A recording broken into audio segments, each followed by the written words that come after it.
Ajitesh and Srishti, a huge welcome to you both on Filmy Shilmi, and congratulations on making a film like Womb, Women of My Billion, which is premiering at the London Indian Film Festival. What a revolutionary film. And I think before we begin, I just want to, heart yes and give you a round of applause for creating such a beautiful film, and Srishti for your courageous endeavors. I think it's wonderful. So I think the fact that it is premiering in the UK through LIFF, what are the emotions you're currently going through? What are your hopes and ambitions? And I think, Ajitesh, I think we'll go with you first and then Srishti will go to you. Thank you so much, Anuj. It's so unfortunate that I can't travel right now. I wanted to travel with the film and see the reactions and see how people are perceiving it, especially men.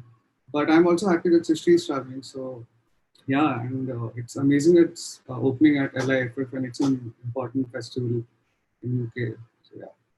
I'm absolutely floored and so feel so fortunate that the film is premiering here, and the fact that I'll be able to be there for its first appearance to the audience. So I know it's been such a long time that we have been holding the film to be able to have it at places which are absolutely such prestigious platforms like LIFF, and we are so glad that they have liked the dialogue that we are having with them, and they've liked the film so much that we are the opening film. Yeah. So that basically gives us so much of happiness and also hope that this reaches to all corners of the world. Oh, definitely. It's a story that needed to be told, I think, in many, many ways. And I think, Srishti, it's commendable. I think what you've done is it just shows how much you've translated words into actions, and इस दुनिया में बहुत कम लोग हैं जो ऐसा actually करते हैं. So I think firstly, I think it's just wonderful with the walk you did from Kanyakumari to Kashmir. So again, a huge round of applause for that as well. When you did set out for the movement, what did you hope to achieve? And having accomplished it, how do you feel now? So when I started the walk, it was basically, I always tell people that when you're very angry, a lot of people say that, go out for a walk and just calm yourself down. I think that is the sentiment that I started this journey with. I was so angry at the fact that it's the 21st century and we are still kind of grappling with a basic human right for a woman, which is her safety.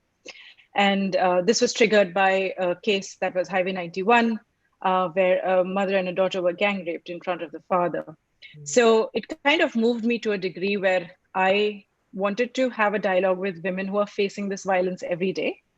And that was my basic basically milestones, that I wanted to have a conversation with women. I did not set out to correct this problem because it's so big and it's so deep rooted into our country. And it wasn't a goal that I'm going to basically make India safer. It's basically, I wanted to find out what would make India safer. Why is it not safe right now? With the film, what we have done is that we've been able to communicate that sentiment that we carried through the whole journey, and also what we discovered in the journey. And that's what Womb is all about, that we want to tell to the world what we stand for and what we found out.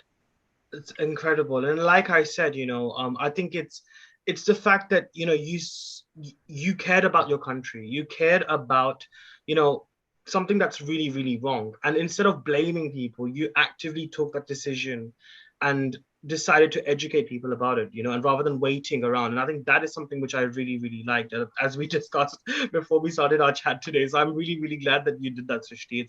It's wonderful, and I think we need more people like yourself.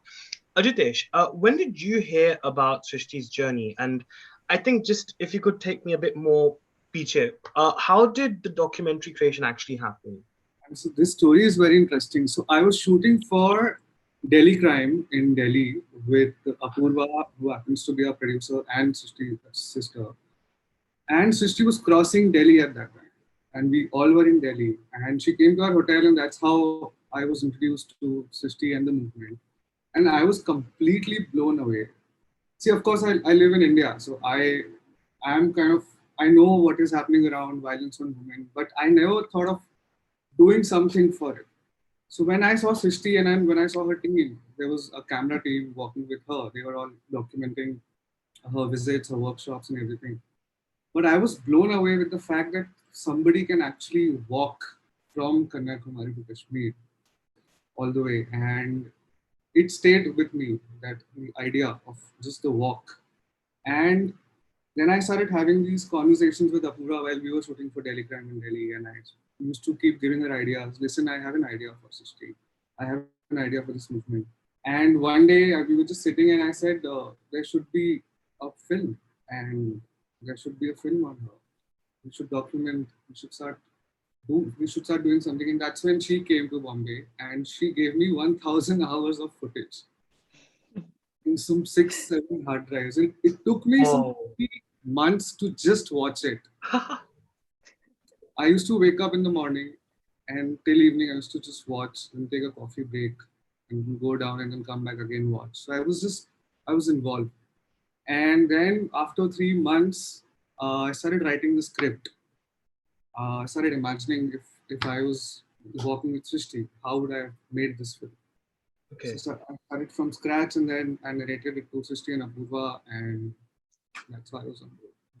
Yeah, and you know what? This is the one thing about documentary filmmaking as well. I do think it's a very, very difficult process too, because even though you have a story that's already there, you have so many footages and so many clips that you have to kind of decide and how you want to order it and narrate that story. And I think what also I found very interesting and fascinating, but yet very heartbreaking as well, is the three women who also share their ordeal and how they overcome that. So how did you what drove you to choose those three in particular? And when it comes to the sort of clips you showed, how did you decide which clip would best fit in the order that it did?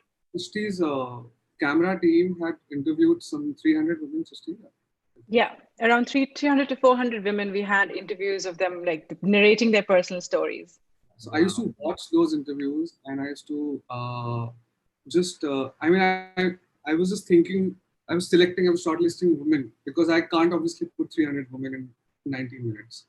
So we ended up shortlisting some 12 women, and then 6, and then 3. That was the toughest. So these Sangeeta, Neha, and Pragya, I chose these 3 women because they sort of represent their own spectrum. Like Neha represents domestic violence, marital rape. Sangeeta represents widow life and also how she could not make a decision for herself for 35 years. And Pragya, acid attack. So I thought that intercutting Srishti's walk with these stories will really, can make a difference. Yeah, it was almost like they were on this journey with Srishti too, which I think they obviously were. But I think it kind of gave that whole sense of as if it was happening at that point and almost very instant. And I think that's what I found very fascinating as a viewer and from a cinematic point of view. I think it definitely had that effect. But I think on a more serious note, though, I think it did unsettle me quite a lot and it did disturb me a lot. Even after the credits rolled, I was still thinking about the stories that I faced. I mean, the fact that we literally had a man, I think in the Vox Pops that you did, there was a man who said that rape doesn't even exist. And it's not even true. I mean, hearing him actually try to explain that, like practically, it was just his logic behind that one woman, like she cannot be raped. She can actually save herself. He actually truly believed it. It was a workshop. I still remember it was a room full of 500 people. And he said that, and all the eyes went on him, and everybody wanted to boo him, but it was just, everybody was quiet. And then we took him outside and said that, oh, why don't you repeat what you really truly believe in, so that we can share it with the world. And we didn't diss the idea, because that's what he has grown up with. That is what he has seen and heard from his family members. That's how patriarchy basically percolates in households. It is, they truly believe it. They are brainwashed to believe that women are lesser of gender than men in the household. It's a perspective. It's a very important one, actually. Yeah. And it just basically goes to show how important it is to have a movement like you started as well, Srishti, you know, because it just goes to show how much of a deep-rooted systematic issue that there has been. And I think another instance which really, really shook me, as well as hearing the ordeals of the three ladies, I think for me it was I think where one of the villagers was describing a gang rape and where it happened, and how she was burned to death, if I'm not wrong. That's That right. that Yeah. that whole scenario, I think tears came out of my eyes when I heard that. So I cannot imagine how it must have been for you both. I mean, with the way you, Srishti, at that point as well, you were listening so calmly and collectively, and you were trying not to react adversely and all of that. I mean, Ajitesh, for you both, actually, how do you deal with hearing such heinous stories of suffering? And it must have been quite emotionally and mentally draining for you. So how did you stay afloat in that sense? I was going through mixed emotions. I was going through anger. I was really angry at these people, but at the same time, I realized that it is important to channel my anger into something that I love, which is filmmaking. So it was indeed difficult to go through what Srishti has gone through, but at the same time, I kept this in mind that it is really important for me to address it. And coming from gender privilege, this is the least I can do. I can address it. I don't want to question it. I don't want to go and solve it, but I can address it. And that's what I was doing. Hmm. And Srishti, what about you as well? Because I know there was a lot of clips which showed you actually feeling the exhaustion as well, and feeling the sense of, I feel I feel shock as well from what you actually discovered throughout that journey. So how did you stay afloat mentally and emotionally? It was a very hard journey in terms of the mental toll that it took on not just me, just the whole team, because it was not just me who was interviewing. There was people behind the camera who would choke up, and there were people who would assist us to even go to certain places. It was this village was called Deval, and it was actually in Madhya Pradesh, very bang on in the middle of my journey. And it's not the first incident, grave violence incident that we came across, but it was one of the lowest points in the whole journey that I have basically encountered, because that's where the violence triumphed, actually. Wow. When you meet victims or survivors, actually, I wouldn't call them victims. When you meet survivors, you have this sense of knowing that, yes, they went through a lot of hardships, but then they emerged victorious, and they have a kind of a life now which is beyond what they have suffered. But then when it came to Deval, it's where the violence basically won over the good. And that's why it was the lowest point. And but the fact is that the very next day, I was walking. It was a hard journey. It was very difficult for me to walk. But then in the workshop that I did, I met another woman who had suffered an acid attack. And, the fact is that she was smiling, and her dialogue, what she told me, she said that, that my life is beyond my face. Wow. So had Anjali is, her name, the girl in Deval. So had Anjali not succumbed to the injuries, she would have probably been this woman who would have suffered a burn, but then would have said that my life is beyond my face. So such stories of courage are what keeps you afloat. I think Ajitesh also felt the same kind of emotions, and it's commendable how he was able to live this journey through the footage. Wow. So it was unfortunate that we didn't have him on the team right from the start. From the start, yeah. And imagine his work would have been so difficult to be able to, weave this all together. There wouldn't have been anybody who would have done this better. So in terms of feeling that emotion and going with the journey, I feel that like he's done such a terrific job in narrating and sharing with the world what I truly felt every step of the way. Absolutely. Now, and I know, Ajitesh, you've worked on Delhi Crime Season 1 as an assistant director, if I'm not wrong. And now it's interesting because I remember when I spoke with Richie about the whole filmmaking process as well. He did feel quite disturbed as well whilst making it, and that was only like a fictitious sort of sort of work on based on the gang rape that happened in 2012. So I cannot imagine as well for filmmakers what they go through, and I think hats off to filmmakers like yourself and Richie for bringing such stories to us. And I think it's very, very much the need of the hour.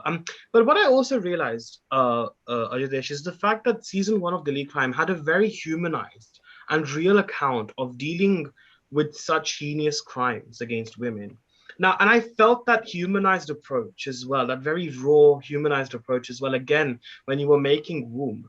I mean, was that something that consciously helped you? The fact that you've worked on Delhi Crime before, was that something that really helped you to consciously create such an environment in terms of storytelling that you had for Womb? I mean, of course, Delhi Crime helped, but my upbringing is such. I've always been told stories. I've always imagined stories. I used to do creative essays competition. I used to write about people and relationships and everything. So I have always been like this. My approach is always from a human point of view towards anything. So it helped. And of course, during the making also, I used to be in constant touch with Srishti.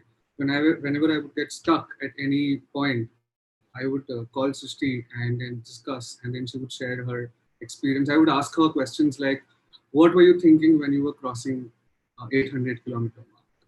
What were you thinking when you were crossing 1500 kilometers? What is the difference? So that helped. And then when we were shooting Sangeeta, Pragya and Neha in Delhi, we shot their interviews for 10 days. I mean, those 10 days were a life-changing experience for me. I mean, I changed me as a person. And I can only imagine what Srishti has gone through in 230 days. So, yeah, I mean, everything, these interviews and conversations with Srishti, everything, I mean, this is how the film shaped up. You know what, actually, I would like to expand on this as well, because you said it changed you, and I can completely understand. I think it would, of course, because it is, it is a very difficult situation to be in, because you want to really tell the story, but at the same time, you can't help but feel very, very angry and sad, and all of these emotions. So what were you like before, Ajitesh, before making this film, and how has it changed you? I think, Srishti, we can also, I guess, extend this question to you as well. For me, it was, so I remember when I was interviewing Pragya, there was a moment in that interview where I just left. I left the monitor, and Srishti would remember, because I said that you keep carrying, like, you go on, I'm going to just take a break. And I went down and I called my mother, and I told her that this is what I'm listening to, and I'm grateful that whatever upbringing that you have given me, I'm thankful for that. And that is when I realized that I've become more sensitive, my understanding of women, my understanding of how violence is taking place around us, and we are just being ignorant. So I mean, these things, I think that I've become more aware of the violence that is happening, not only physical violence, but also mental violence that keeps happening around us. Absolutely, very well said. What about you, Srishti? I'm a very different person today. If you would have met me 10 years back, you wouldn't recognize me today. I've always been an activist in terms of, my share that I have done in terms of being angry, taking to the keyboard, professing my anger towards the violence, tweeting, Facebook post, everything, being an armchair activist, and then forgetting and moving on, and life, going to have dinners and restaurants and work, and yeah. But the thing is that I'm an army officer's daughter. I've been raised across the country. I have seen a lot of the country. However, there's a concept that गांव में पानी नहीं आता है, people say हाँ पानी नहीं आता, बिजली नहीं आती है, school कि दरवाजे नहीं है, school open air schools होते हैं ना. It's an image that you draw in your mind. That's one way of knowing things, and the other way is actually sitting in that classroom and feeling the raindrops, mess your books, or not having access to toilets, or actually sitting in the heat for 4 hours because there is no electricity. So how it changed me is that I knew the violence existed. I knew that it is an unsafe environment. I have suffered in terms of, I'm not, I studied in Bombay. I was staying in a hostel. I have had my share of kind of, face to face with being groped and kind of feeling unsafe. But in this journey, when I was face to face with the women who have faced that violence, not just faced it and kind of overcome it, but women who have come up and said that, my husband is going to be drunk, and tonight again I'm going to be beaten up, and the next morning you see her and she's black and blue. It's when you start living with reality. You're one with reality at that moment, and that's how it changed me. That it is not just that it exists in some part of the world, in some corner of the village, in some households. It exists in a lot of households, and a dialogue needs to start today, if not yesterday, about this. And that's what just kept me going. Oh wow. Yeah, no, absolutely. Very, very powerful words. And I think it's very true, and I think also the fact that you mentioned, I think the fact that we've had the Me Too movement, it has really shown the power of digital media. And I think it's provided a voice for many, many sexual harassment and sexual abuse survivors. And I think it's impacted across various industries, of course, beginning from cinema itself. But I think from a film perspective, Ajitesh and Srishti, from an activist's point of view, what do you think can be done now to help survivors going forward? Because campaign तो है, movement तो है, सबको पता है, लेकिन उसके आगे क्या? So our movement basically stressed a lot on what can I do today. It's not about what tomorrow, because big panels, UN panels, and around the world, the discussion is about अब कल क्या करें, like कल क्या होगा, and that कल is not tomorrow. It's actually 10 years from now. So they put out a vision, and they say that okay, इस vision तक हमें पहुंचना है, तो हम कैसे पहुंचेंगे? Sort of a dialogue. What was a little different about our approach was, what can I do today? Because I don't believe in the fact that the woman who's sitting in my workshop, she comes with the feeling that chalo meri life to, it's hardly some years of mine left. I hope my daughter's life is better. I hope my children will do better. That's what the Indian typical mother actually is, her approach is ki meri life to it's. So I wanted to change that. I wanted to say ki nahi, if you're facing violence today, there is a way out. And that's the focus that we started working on. We focused on digital and financial literacy. And I'm going to give you a very quick example. I basically met a few women who walked out of abusive households. And there was one woman who actually learned how to do everything in a beauty parlor, like right from, basic threading to waxing and all this, to cutting hair. She did this over 5 years on YouTube, where she just kept consuming content. You understand how YouTube also functions, right? It sends you videos, what you watch. Yeah. And she basically started learning how to cut hair, not from like a local class. She learned how to cut hair from international stylists. She didn't know the language, English or, those languages that they were speaking, but she knew, she was visually seeing them and copying those. And today she has 3 parlors of her own, employing 20 to 30 women across her village. So I used to take these examples on the journey and tell women about their stories. And that is why the stress on digital and financial literacy and the change that you can do today. Wow. Our focus was not that, government body aayegi ya help milegi aapko. It's basically you have to help yourself. There can be, an injection of funding, an injection of hand-holding for some time, but the main reason for your walking out of abusive households today is taking matters in your own hands and shaping that life tomorrow. Very, very, very true. Gosh, I absolutely, honestly, it's so true. We have to take, हमें खुद जिम्मेदारी लेनी पड़ती है अगर बदलाव लानी है तो. And I think that's something which I very, very much agree with. Ajitesh, what about you? Would you like to add anything to that? I'm coming from men's point of view. So I've been part of Voom since 2018 end. So it's been almost 3 years. And a lot of my friends in Bombay, whenever I tell them about this film, and whenever I would tell them about the film, the first reaction was, "Oh, is this the feminist film? It's a feminist kind of film." Well, that is when I realized that people living in Bombay, they know that problem is there. They know the issues the women are facing, but they don't really do anything about it. The problem lies in these small towns. So for me, it was important to accept it, address it, because that is, I mean, I realized after going to Bhopal, I'm from Bhopal, that when I started talking to people about women in Bhopal, the reaction was, "Oh, अच्छा, ऐसा भी होता है, ऐसा भी होता है." So that is when I realized, when I started comparing people reactions from Bombay and Bhopal, that it is important to accept it to be able to do something. If you are not accepting patriarchy, existence of patriarchy, you will be ignoring. You will start ignoring those misogynistic comments, violence against women.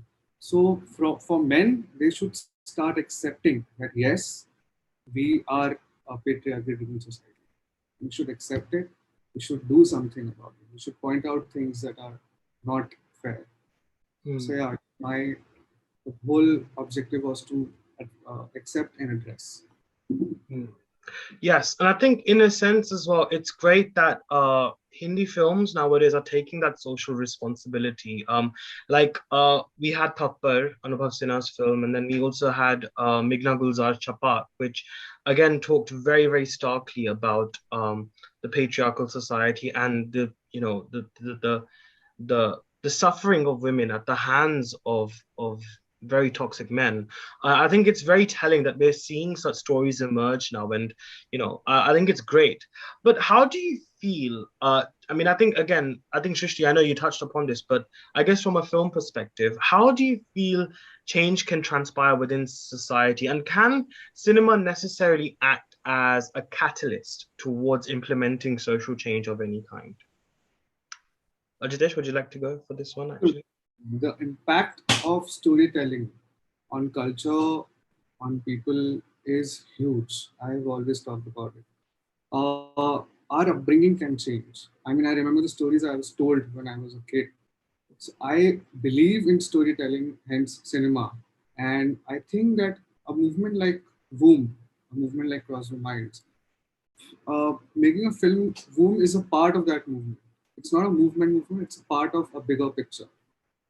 So cinema can actually amplify the movement. It has reach, right? I can, if I'm in Spain, if I'm in anywhere in the world, I can open my laptop, I can watch a film, and it can really change my ideologies. It can change my thinking. It has an impact culturally and socially.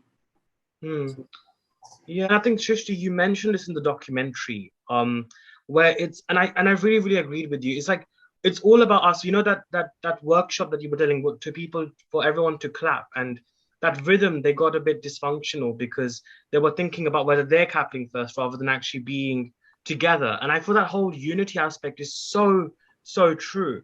Do you feel that to a certain extent that rape, a heinous crime like rape, and like this sort of me first, this whole sort of mindset that the men have in India, do you feel that's kind of linked as well because of the fact that there is this lack of unity to some extent in India as well?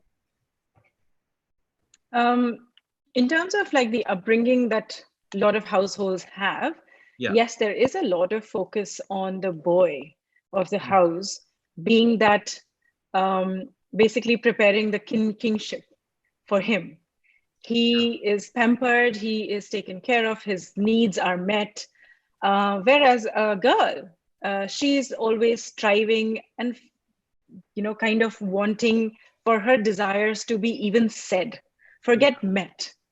So here you have a stark comparison between how a boy and a girl child are raised in the same household, where you are in completely different, two different environments. And because of that deep-rooted patriarchal setup, sometimes you don't even acknowledge that there is a problem, what Ajitesh just said, that unless you acknowledge, there's a very famous scene in Delhi Crime. I'm going to draw from Ajitesh's experience because he's spoken to me about this. Yes. When Shefali, the police officer, she asks, कि तुमने ऐसा किया क्या? Like, why did you? And he said, हमने rape थोड़ी ना किया, वो तो उसने दूसरे वाले ने किया. Basically, they did commit the crime, but because the main person who inflicted those injuries on Jyoti Singh, he said that usne rape kiya. He didn't even acknowledge that basically he did penetrative sex with her, but that wasn't rape because he doesn't understand the concept of rape. He only thinks when it comes with violence and with grave injuries is when rape happens. Yeah. So when there is no acknowledgement, then there is no addressal. He truly believes he's innocent. That's his upbringing. So that's where we are kind of trying to make you aware that the problem exists. And yes, it's wrong for, on a dinner table to sit all together and let the mom of the house or the ladies of the house eat last morsels in the household, right? Yeah. That's such a common practice in India. It's true. Where the men of the house eat first, including the little boys, and the girls and the women eat the last. And they don't get enough sometimes food is over by the time, it comes to them. So a lot of households happen, and this happens not in just villages. This doesn't happen not just in uneducated, no money households. It happens in educated and very, very wealthy families. It still happens. It's still practiced. It's still there. So a film like Thappad basically is also a thappad and a jolt into reality into a girl's life, saying ki nobody can raise a hand on me. It is wrong, just simple, plain wrong. Yeah, and I think even a film like The Great Indian Kitchen as well, which I'd strongly recommend if you've not seen it. We've seen it, yes. And I think that really does, it just reminded me of that as well. And it just is very telling. But I think, Srishti as well, like I feel like India as a country and we as Indians have been, we've had a very, very tough history, in terms of like a lot of foreign conquerors coming into our country and taking over. And in a way, it's kind of made us into this very divided mindset and a very, very kind of, we feel depraved of many, many things.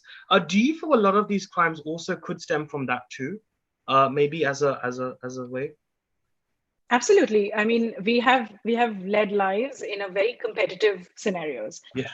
Me and you, we live in the UK. I have traveled extensively. You've also seen the world. And now we realize that right from school, right? Like when you're in school, there's competition. When you want to go to college, there's competition. When you want to go for higher studies, when you want to get a job, there's competition all the while.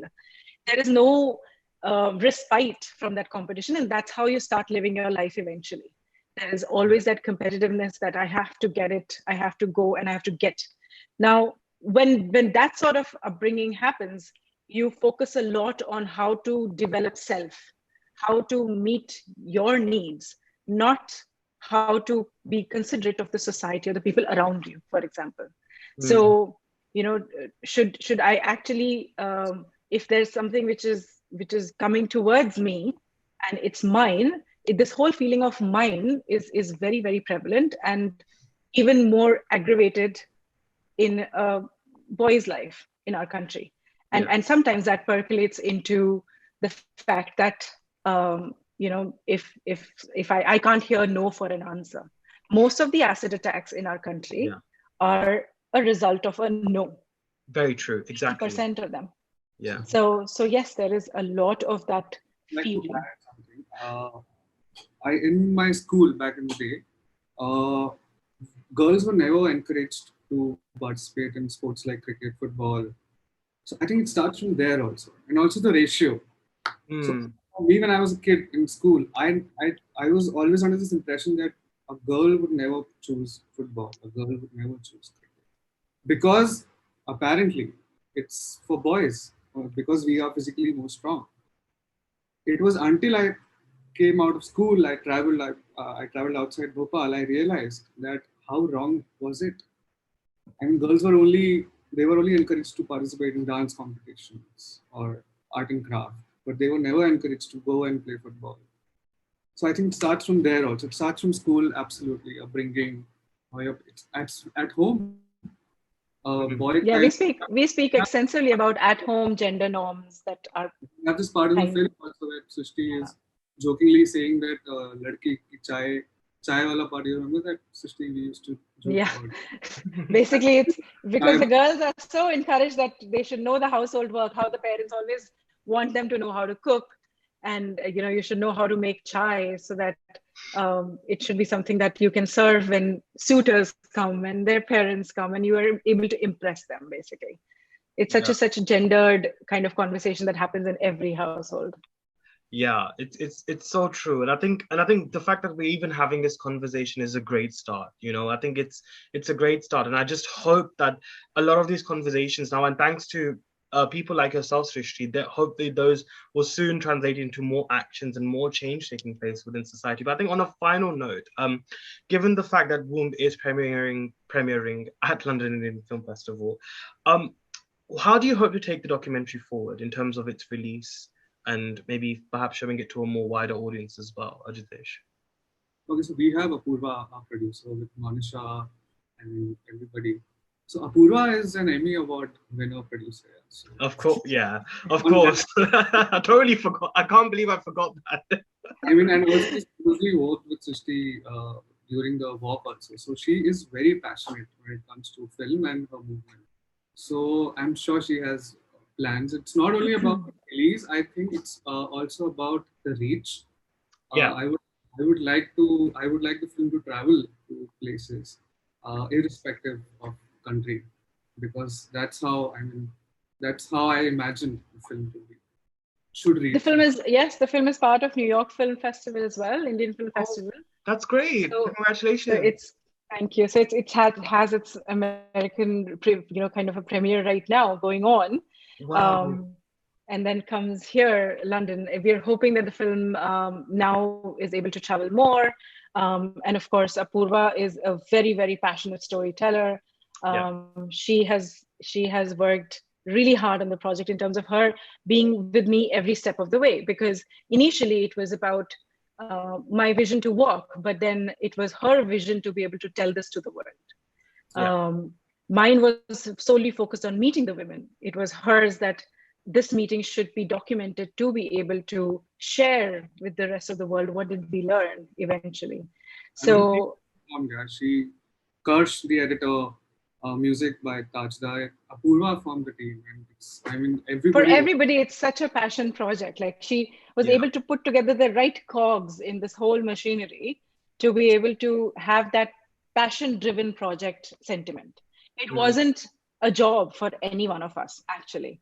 mhm. It became that mission for, an individual mission to be part of this machinery, to be able to talk to the world what I personally feel. So, like Tajdar, his music is very personal in terms of how he wants to communicate about the violence, how he wants to communicate about what's hopeful. So you will see in this whole, background score how it moves, It was and beautiful. why it moves you to a degree that you decided to write about a documentary and not a fiction this time. And honestly, I'm really glad that this was my first review for a documentary, and what a great film to write for, and write about rather. And I'm just so glad, thanks to London Indian Film Festival, that we got this opportunity to watch the film, have it premiered here within the UK, and of course presenting such a brave story and important story. And I just hope that that the change continues to happen. And Srishti, more power to you for taking action. And Ajitesh, thank you so much for creating such a beautiful film. And on that note, I just wanted to say a huge thank you, Srishti and Ajitesh, for joining me on Film Mission Me for this chat. And I'm just so privileged and honored. I interview many actors, I interview many filmmakers, but it's very few times I get a chance to interview heroes. So thank you so much for this opportunity. Thank you. Thank you for cheering us on today. So this marks the day that me and you we all start marching together. Absolutely. What wonderful. Thank you very All right. much. Bye. Bye-bye.